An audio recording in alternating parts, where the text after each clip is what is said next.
రాజమండ్రి రాగమంజరి మాయమ్మ పేరు తలవనోళ్ళు వేరు మేస్తిరి కళాకారుల కామిని మరి నే గజ్జ కడితే నిద్రపోతు నిండు రాత్రి రాజమండ్రి రాగమంజరి మాయమ్మ పేరు తలవనోళ్ళు వేరు మేస్తిరి కళాకారుల కామిని మరి నే గజ్జ కడితే నిద్రపోతు నిండు రాత్రి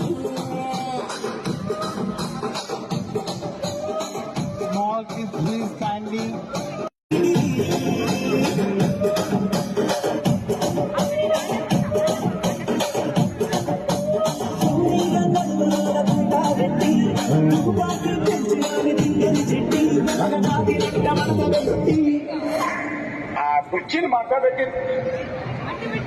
కుర్చీని మాట్లాడబెట్టి